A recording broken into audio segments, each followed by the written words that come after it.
Baik, ya baca hadisnya. Ini hadis qudsi. Langsung saja ke ujungnya. Haddatsana qala Rasulullah sallallahu alaihi wasallam qala Allah azza wa jalla. Qala Allah azza wa jalla. Hadisnya qudsi. Al-mutahabbuna fi 'izzati ala manabira min nurin yawmal qiyamati yaghbituhumun nabiyyuna wasyuhada'u. Rawahu Tirmidzi. Al-mutahabbuna fi 'izzati, orang-orang yang saling mencintai, orang-orang yang saling mencintai untuk meningkatkan iman mereka kepada Aku dengan menaatiku. Jadi ada orang yang di dunianya itu saling mencintai karena Allah, ya. Saling mencintai karena Allah. Ada yang lingkar mahram dekat, seperti suami istri saling mencintai karena Allah. Ibu bapa menyayangi anak tuh cintanya karena Allah. Anak menyayangi orang tuanya cintanya karena Allah. Ada yang di luar lingkar mahram, berteman dengan tetangga mencintai karena Allah. Punya sahabat saling mencintai karena Allah. Ya. Nanti di hari kiamat oleh Allah diberikan perlakuan istimewa. Pertama saat hisab. Saat hisab. Ini di hadis Muslim. Sab'atun yadhilluhumullahu fi dhillin yauma la dhilla illa dhilluh. 7 golongan yang akan diberikan naungan saat hisab sehingga tidak lelah menjalani hisab. Banyak orang sudah lelah, sudah capek, sudah pengen dihisab. Yang penting hisab lah, nggak peduli mau kemana gitu. Karena lelahnya luar biasa. Minta syafaat sana sini. Di hadis syafaat yang pernah saya sampaikan pertemuan lalu itu. Tapi ada golongan 7 nyantai aja, nyantai. Ya. Di antara mereka rajulani tahabba fillah ijtama'a alaihi waftaraqa alaihi. Ada 2 orang yang saling menyayangi karena Allah. Ya, 2 aja udah dapat itu, apalagi banyak. Itu caranya. Ya, cara memahami demikian. Dia bertemu pun karena Allah, berpisah pun karena Allah. Lillah. Nah, itu saat hisab. Nanti saat dihisab itu langsung Allah panggil itu. Allah tahu, menunjukkan kepada kita kasihnya maksudnya. Itu supaya enggak lelah, supaya enggak capek, dipanggil dengan Allahu Akbar. Kalau Anda dalam pertemuan disebut namanya oleh presiden, rasanya bagaimana? Bangga. Disebut oleh pemimpin dunia yang paling Anda kagumi. Ini disebut namanya langsung oleh Allah. Ainal mutahabbani fi 'izzati al-yawma adhilluhum yauma la dhilla illa dhilli. Di hadis Muslim begitu. Mana itu yang saling mencintai karena izzahku itu, untuk menaatiku, meningkatkan imannya kepadaku. Hari ini gak ada perlindungan, gak ada naungan kecuali orang-orang yang aku siapkan pernaungan untuknya. Ainal mutahabbani fi 'izzati. Nah, nanti langsung diambil itu, ada di antara mereka bahkan melewati proses hisab dengan ringan sekali. Langsung ditempatkan di mana? Oh, itu hadisnya, kalau ngaji hadisnya gemeter, Pak. Bu. Fi yaminil arsy. Di kanan arsy-Nya Allah Subhanahu wa taala. Kanan arsy. Ditempatkan di mimbar-mimbar yang bercahaya. Sampai yaghbituhumun nabiyyuna wasyuhada. Ya, sampai para nabi pun yang punya derajat tinggi tentunya, para syuhada tinggi, menginginkan cahaya itu juga. Nah, nanti di akhirat, golongan orang yang meningkatkan iman karena Allah ini, yaghbituhumun nabiyyuna wasyuhada. Ya, para nabi punya cahayanya sendiri, syuhada punya keistimewaannya sendiri, tapi begitu melihat yang ini senang. Ya, senang. Ya, sama kan kayak gini kan, ada orang kaya, ngelihat yang lain kaya juga. Level kekayaannya ini lebih tinggi. Kebangetan kayanya lah ya. Saya sering urutkan 3 kan. Kaya banget, kebangetan kayanya.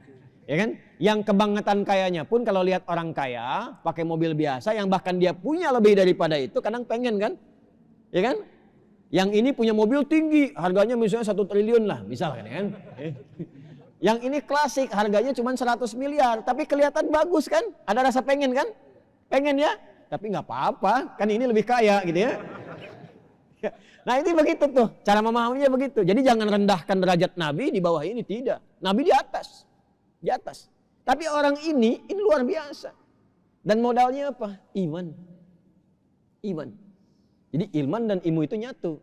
Nah praktek imannya di mana? Al-mutahabbani fi izzati, yang saling mencintai karena Allah.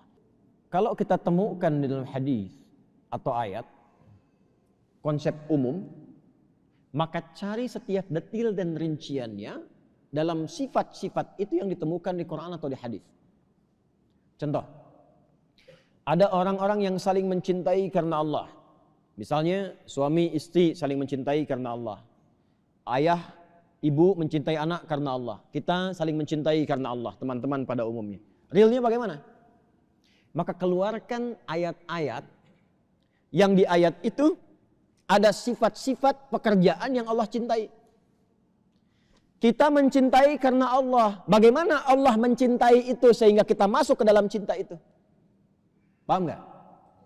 Saya ulang. Kata Allah, al-mutahabbani fi izzati, yang saling mencintai karena ketaatan kepadaku, keimanannya kepadaku. Nah, ketaatan yang bagaimana yang dicintai Allah sehingga kita dengan itu masuk pada ketaatan itu untuk dicintai oleh Allah. Jadi mempraktekkan sifat saling mencintai karena Allah, wujudnya adalah mengerjakan amalan yang dicintai Allah. Itu maksudnya. Maka cari kalimat di Quran yang menunjukkan Allah cinta ini, Allah cinta itu, Allah cinta ini, Allah cinta itu. Itu yang dibawa dalam perilaku kita. Langsung aja supaya mudah dipraktekkan. Quran surah kedua Al-Baqarah. Misal di ayat 222, 222. Innallaha yuhibbut tawwabina wa yuhibbul mutatahhirin. Sungguh Allah sangat mencintai orang yang gemar bertobat. Tawabin itu terus bertobat, terus bertobat. Banyak istighfar. Dan menjaga diri dari berbagai hal yang kotor. Baik kotoran fisik ataupun kotoran kolbu dari dosa. Prakteknya bagaimana? Suami dengan istri. Praktekkan di sini. Ajak sama-sama bareng-bareng istighfar. Baik itu habis sholat, ba'da tahajud, waktu sahar, menjelang fajar itu ada sahar singkat 15 menitan lah kurang lebih sampai 20 menit. Jadi kalau sekarang 4.23 sekitar jam 4, jam 4.10 ya. Saya kasih amalan yang ada di Quran ya. Ijazahnya di Quran surah ke-51 tuh. Ayat 18. Wabil ashari hum yastaghfirun. Ada orang yang habis tahajud menjelang subuh banyak istighfar. Astaghfirullahaladzim, astaghfirullahaladzim, astaghfirullahaladzim. Quran surah 51 Adz-Dzariyat ayat 18. Ya. Astaghfirullahaladzim, astaghfirullahaladzim, astaghfirullahaladzim. Alladzi la ilaha illa huwal hayyul qayyum wa atubu ilaih. Nah itu jamak, itu bentuknya hum. Enak sama istri, sama keluarga. Jaga, saling memaafkan. Kan taubat itu kembali pada jalan yang baik. Jaga, kalau istri hijabnya kurang bagus, perbaiki. Suami mau berangkat, titipkan pak, hati-hati dengan yang haram ya. Jangan diikuti kalau ada ajakan yang kurang bagus. Nah saling menjaga yang dilakukan karena Allah ini masuk al-mutahabbani fillah. Jaga. Anak-anak misalnya bu, pak sekolahkan di mana tuh? Dijaga dari sekolah-sekolah yang mampu mendatangkan maksiat kepada anak. Maksiat paling besar itu nggak kenal Allah. Apa anda kerja tinggi-tinggi, uang banyak, anak disekolahkan, tapi investasinya nggak ada untuk akhirat, buat apa? Bapak tinggi-tinggi, uang banyak, tapi anak nggak ada yang kenal Allah. Apa manfaat harta itu? Cari tempat yang mengenalkan dia dengan Allah. Salatnya bagus, baca Qurannya bagus. Sehingga dari manfaat itu, jangankan di akhirat, Anda pun kalau pulang duluan, yang nyolatkannya anak duluan. Yang mandikannya anak Anda. Pernah nggak diajarin tuh? Hati-hati. Apalagi misalnya, wallahu yuhibbul muhsinin. Allah senang orang-orang yang ihsan. Apa itu ihsan? An ta'budallaha ka'annaka tarahu fa in lam takun tarahu fa innahu yarak. Menjadikan kegiatanmu sebagai ibadah. Makan merasa diawasi oleh Allah. Ya, bekerja di tempat yang mendekatkan diri kepada Allah, saling menjaga karena Allah. Anda berteman bersahabat, dipraktekkan ihsan ini. Akhi, ayo siap-siap 5 menit lagi kita sholat. Hati-hati ya, kayaknya ini tawaran-tawarannya nggak bagus nih, jangan sampai terjebak pada yang seperti itu. Ya, itu jaga saling begitu. Itu mutahabbani fillah, itu tempatnya tinggi. Nggak ngajar di masjid tuh, nggak ngajar di majelis ilmu. Dia saling mencintai, menjaga diri itu. Di akhiratnya dipanggil oleh Allah. Bahkan nanti di hadis syafaat itu salah satunya, ketika salah satu masuk duluan ke surga, dia minta, ya Allah, saya nggak lihat si fulan kawanku. Itu syafaat yang salah satu yang Allah berikan. Karena saling cintanya, karena izzahnya Allah, izzahnya Allah. Hadisnya qudsi. Apalagi? Ya. Wallahu yuhibbul mutawakkilin. Allah senang orang tawakal. Tawakal itu orang yang beraktivitas, mementingkan ikhtiar dan menyerahkan hasil pada Allah. Yang penting saya sudah ikhtiar, terserah Allah hasilnya bagaimana.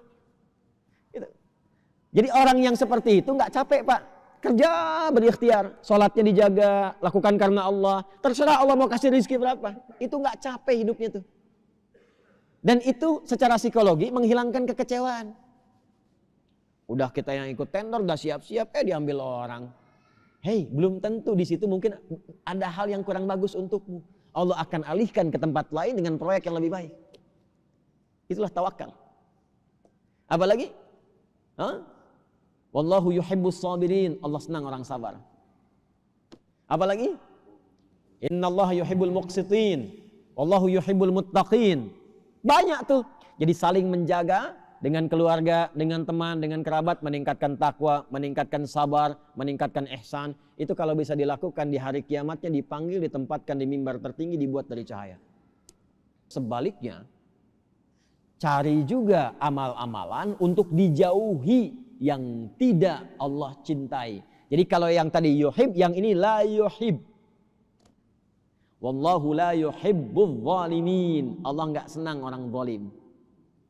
Zalim itu menempatkan sesuatu bukan pada tempatnya.